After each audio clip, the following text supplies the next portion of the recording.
નજર કરીએ સુપરફાસ્ટ સમાચાર પર। રાજ્યભરમાં ઠંડીનું જોર વધ્યું। પાલનપુર 12 ડિગ્રી સાથે સૌથી ઠંડુ શહેર, ગાંધીનગર 12.1 ડિગ્રી સાથે ઠંડુગાર, તો 2 દિવસમાં લઘુત્તમ તાપમાન 2 થી 3 ડિગ્રી ઘટશે।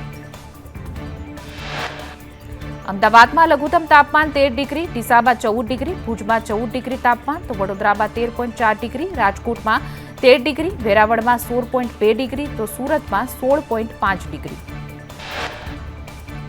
અમદાવાદમાં 13 પોલીસ કર્મચારીઓની મિલકત તપાસના આદેશ। 13 પોલીસ કર્મચારીઓની જિલ્લા બહાર બદલી કરાઈ। ડીજીપીએ સ્ટેટ મોનિટરિંગ સેલને આપ્યા તપાસના આદેશ।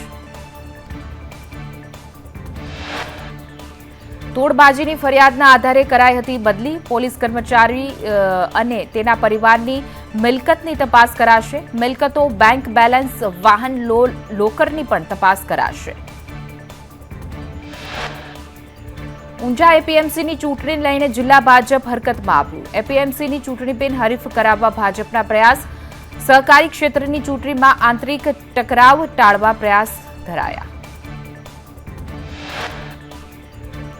ચૂંટણીમાં ભાજપ નેતાઓના 2 જૂથ સામસામે। એપીએમસીના પૂર્વ પ્રમુખ અને ઊંઝા ધારાસભ્યના જૂથનો જંગ। દિનેશ પટેલ અને ધારાસભ્ય કિરીટ પટેલ વચ્ચે ચેરમેન બનવા ખેંચતાણ। મહેસાણા જિલ્લા ભાજપ પ્રમુખ ગિરીશ રાજકોરે કરી બેઠક। બંધ બારણે બેઠકમાં પ્રમુખ પદ વેચવા માટે થઈ ચર્ચા। 2.5 વર્ષની ટર્મ અંગે બંને જૂથ વચ્ચે ચર્ચા થઈ।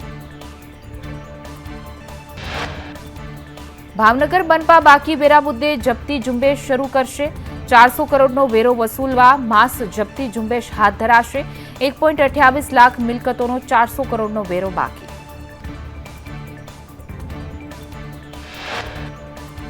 સુરતના સસ્પેન્ડેડ આચાર્ય સંજય પટેલ સામે અરજી। સંજય પટેલની સંપત્તિની તપાસ કરવા અરજી। લીંબડી, મહેસાણા, સુરતના લોકો સાથે કરી છેતરપિંડી। લીંબડીના જિગ્નેશ આચાર્યએ પુરાવા અરજી કરી। ચંદ્રેશ પટેલે ઓડિયો અને વિડીયો જાહેર કર્યા છે। દુબઈમાં ઓફિસ ખોલી લોકોને ફસાવતો હતો। ભાજપ નેતાનો ભાઈ હોવાનું કહી રૂપિયા પડાવતો। સુરેન્દ્રનગર શહેર ભાજપ પ્રમુખના પણ 97 લાખ પડાવી લીધા હતા। સુરતમાં બોગસ તબીબ પોલીસ સમક્ષ ફરિયાદી બનવા આવ્યા। ફરિયાદીએ કહ્યું કે રશેશે પૈસા લઈ નકલી ડિગ્રી પધરાવી।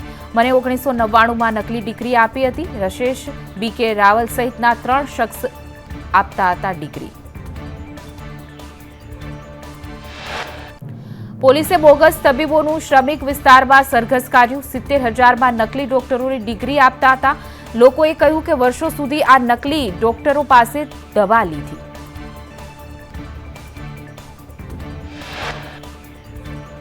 બાળક મહિલાઓના સ્વાસ્થ્યને લઈને ચોંકાવનારા આંકડા સામે આવ્યા। રાજ્યમાં દર 3જી વ્યક્તિમાં લોહ તત્વની ઉણપ। સ્વાસ્થ્યની દ્રષ્ટિએ ગુજરાત, યુપી, બિહાર કરતા પણ પાછળ।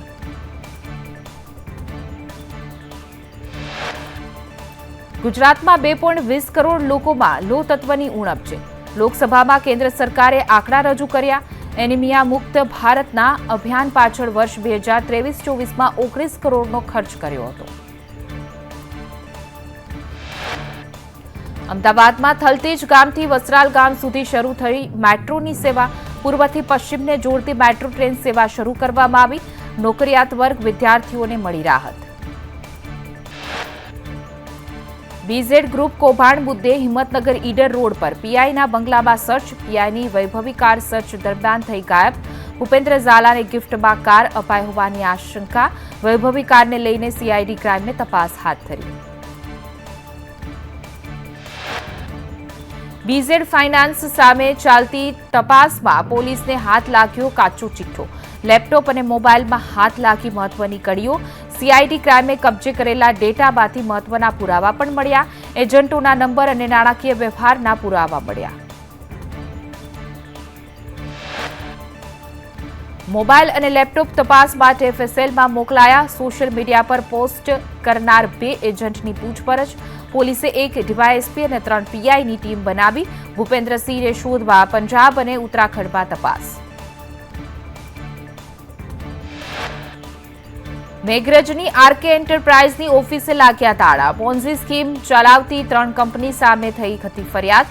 ઓફિસ સંચાલકો ફરિયાદ બાદ ભૂગર્ભમાં।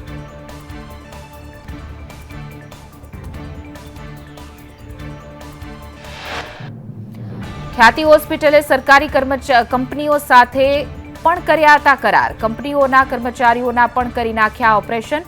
114 કર્મચારીઓના ઓપરેશન કરાયા. કંપનીઓ સાથે એમઓયુ કરી કરાતા હતા ઓપરેશન. સુરતમાં બોગસ ડોક્ટરને ડિગ્રી આપવાનો કેસ. કુલ 13 આરોપીની પોલીસે કરી હતી ધરપકડ. પાંડેસરા પોલીસે કાઢ્યું સરઘસ. 2 ડોક્ટર અને 1 એજન્ટનું સરઘસ કાઢવામાં આવ્યું.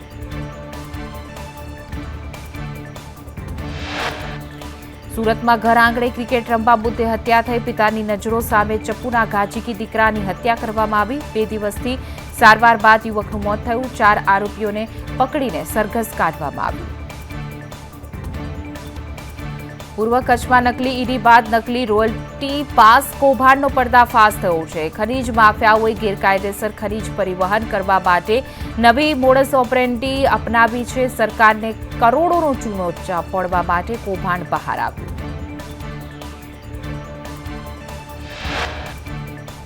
રાજકોટમાં ભૂમાફિયાઓનો આતંક. ભૂમાફિયા ભરત સોસા પર યુવકને ધમકાવી ખોટા કામ કરાવતા હોવાનો આરોપ. યુવકે કમિશનર કચેરીમાં આપઘાતનો કર્યો હતો પ્રયાસ.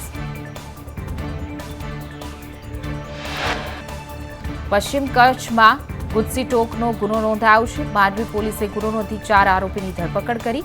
ગેંગ સામે મારામારી, ફરજમાં રૂકાવટ સહિતના ગુના તો પુંછી, ગઢવી 11 જેટલા ગુનામાં આરોપી.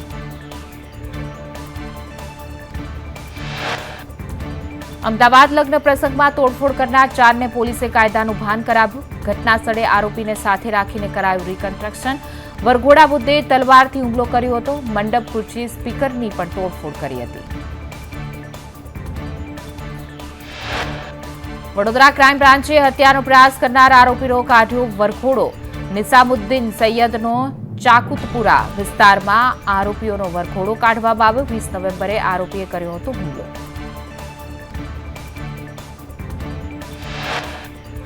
ગાંધીનગર સેક્ટર 6 તિબેટિયન માર્કેટમાં ચોરીની ઘટના સામે આવી છે. મહિલા ચોરી કરતી હોય તેવા દ્રશ્યો સીસીટીવીમાં કેદ થયા.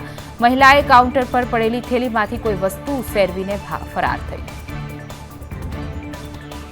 બનાસકાંઠામાં અપહરણ ગેંગરેપના આરોપી સકંજામાં. યુવતીનું અપહરણ કરીને આચર્યું હતું સામૂહિક દુષ્કર્મ. પોલીસે સીસીટીવીના આધારે આરોપીઓને દબોચ્યા. ભાવનગરમાં 22 વર્ષીય યુવતી સાથે અડપલા. યુવતી પાણી ભરવા ગઈ તે સમયે કર્યા અડપલા. આરોપી ધુધા ચોરોલી સામે ફરિયાદ દાખલ કરાઈ.